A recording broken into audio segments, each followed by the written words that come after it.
Olá, eu sou a Lucy Lima e também estou na TV Relacionamento.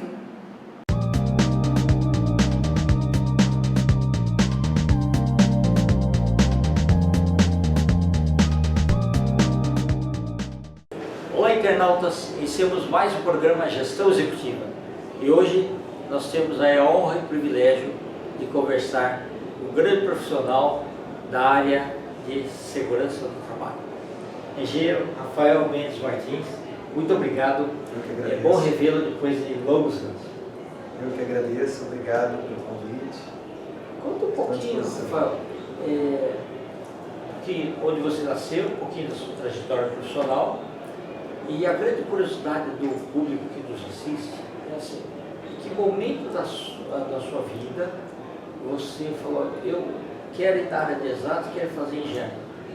Porque tem muita gente que termina o ensino médio e não sabe, fica na dúvida, acho que vou fazer psicologia, não, mas acho que eu sou melhor de tecnologia, ou eu acho que biologia, bom, aí começa a ficar meio complicado, né? Sim. Como é que aconteceu para você? Bom, eu sou de São Paulo, eu nasci em São Paulo, sempre morei em São Paulo e quando eu terminei o ensino médio eu já pensava em fazer algo na área de exatas. Legal. Você era bom de matemática? Eu era bom em matemática, eu gostava de matemática, sempre tive facilidade, né? Então me chamou a atenção a engenharia, também por influência de alguns amigos, né? E segui na área de exatas, né? Na época eu comecei fazendo engenharia mecânica, depois eu migrei para engenharia elétrica e a minha vontade sempre foi ser engenheiro de segurança, mas precisava de uma graduação para depois eu poder fazer a pós, né? Então eu me graduei em engenharia elétrica e posteriormente fiz a pós em engenharia de segurança do trabalho e hoje atuo há 18 anos, né, com segurança do trabalho, meio ambiente e também qualidade. Comecei, antes de fazer inclusive a engenharia, eu fiz também um curso de técnico em segurança do trabalho e é o que eu faço há 18 anos, né? Meio ambiente, saúde, segurança e qualidade. Tá. Na área de segurança do trabalho, o que te moveu para você fazer esse curso técnico e depois a pós-graduação também? Tá. A história é um prevenção, essas coisas assim? Sim, a história começa um pouquinho antes ainda, porque assim que eu terminei o ensino médio, eu me alistei e servi a Marinha do Brasil. E lá na Marinha do Brasil, eu tive a oportunidade de conhecer pessoas que falavam muito de prevenção. E aquilo começou a me chamar a atenção. Então foi ali que tudo começou. Aí eu saí da Marinha, fiz um curso de bombeiro civil, depois entrei no técnico de segurança do trabalho e aí fui fazendo carreira na área de engenharia quando eu comecei a engenharia, né?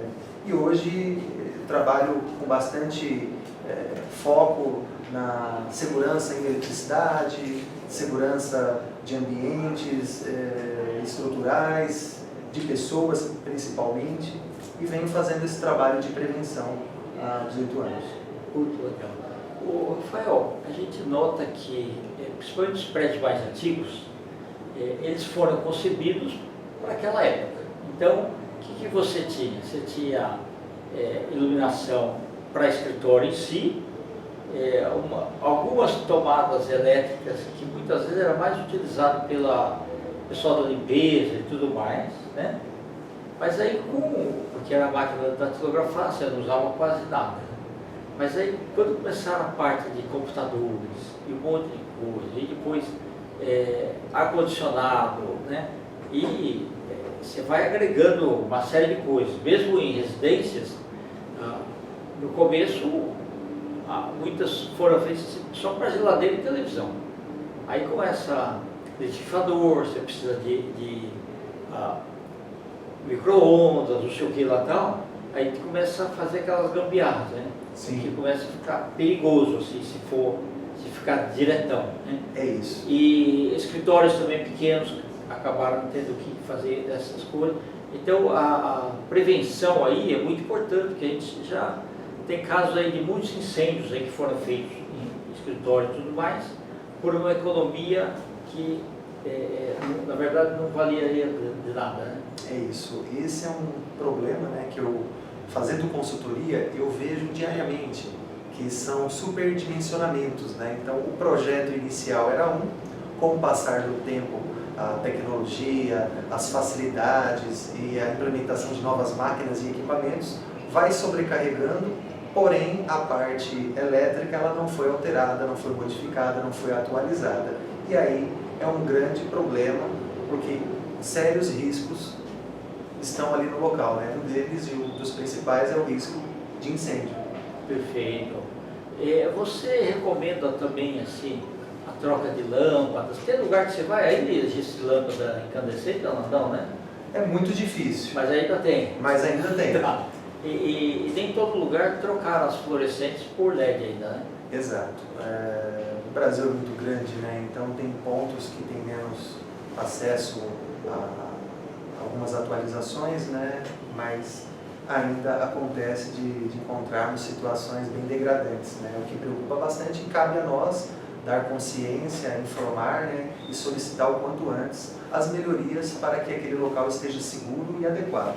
Perfeito. E mesmo hospitais que foram bem dimensionados, vão surgindo mais máquinas, vão surgindo mais necessidades, né, de uso da eletricidade, e aí tem que tomar cuidado com isso também. Exato. Os hospitais, em sua grande maioria, passam por constantes mudanças de layout, né? Então, uma série de mudanças no projeto técnico, uma série de mudanças em dimensionamento. Então, é bastante importante ter esse olhar prevencionista para evitar riscos, né? Então, o gerenciamento de riscos é apontado, né, para que tenhamos controle. Ok. A parte de sustentabilidade, como que é a tua atuação? Na parte de sustentabilidade, a cada dia que passa, a gente percebe que vem melhorando, né, ainda de forma bastante tímida, mas a consciência das pessoas vem aumentando, né, e isso vai trazendo uma série de benefícios, mas que ainda existe muita resistência, ainda existe muita falta de consciência. A nossa cultura está evoluindo com relação a esse tema, né? A gente ainda percebe em um simples ambiente, né? Às vezes a pessoa sai, não apaga a luz, né? Não aproveita uma janela que está à disposição, ele fica com a luz acesa, e várias outras questões, né? Excesso de papel, abuso dos recursos naturais, né? Sem a consciência futura, e isso é aos poucos, né? A gente torce para que tenhamos mais força, né, e podemos mudar essa realidade. O Brasil ele é excepcional em recursos naturais, mas se você só extrai, uma hora acaba. É verdade, Então, está começando uma consciência para fotovoltaico também, né? Sim. Células solares, coisas assim. Exato. Energia eólica está bem avançada também. Perfeito. E hoje a gente fala que o Brasil ele recicla muito, né? As latinhas de alumínio, mas a gente vê que não é só por consciência, é por necessidade. Sim. Ou seja, virou um ganha-pão dele, né? Tanto agora, felizmente, o papelão sempre se vendia, mas eu lembro que uma época o Rio Tietê ficou infestado de garrafa PET, que aquilo não era reciclado. Hoje já é reciclado. Até isopor hoje eles estão reciclando. E os pneus também de carros, caminhões que eram jogados também no Rio Tietê em vários locais, hoje eles estão conseguindo virar asfalto. Então as coisas estão tendendo a dar uma melhorada, mas precisa conscientizar as novas gerações. Sim. Ou seja, a garotada, os adolescentes, porque aí a coisa muda, porque aquele pessoal já mais antigo vai ser meio difícil. Tá? Exatamente. Eu sou extremamente a favor da educação, principalmente na fase básica, né? Que as escolas tenham essa disponibilidade e que aproveitem o momento ali de formação básica para dar consciência às nossas crianças para que tenham um futuro melhor, né? E isso, sustentabilidade, segurança no ambiente, né? Fazer com que a criança tenha já uma percepção de riscos, né? Com relação ao seu futuro, com relação ao ambiente que você adentrar. Perfeito. Rafael, hoje você veio preferir uma palestra do Cidosfil, sindicato das Santas Casas Misericórdia do Estado de São Paulo, e a tua fala foi em que sentido? Foi no sentido de prevenção e combate a incêndios voltados para a área hospitalar. Eu trabalho aproximadamente há 10 anos nesse segmento e ainda tem muitas melhorias. Há um caminhão de oportunidades quando o assunto é prevenção. Percebo que ainda há muita... A prevenção ainda é bastante subestimada com relação à proteção contra incêndios. Então, existem uma série de referências, mas elas são pouco seguidas. Também percebo uma ausência de fiscalização. E isso é ruim para todo mundo e coloca em risco as pessoas que frequentam boa parte dos estabelecimentos que ainda não possuem o AVCB, atestado de vistoria do Corpo de Bombeiro, que garante ali condições mínimas de funcionamento.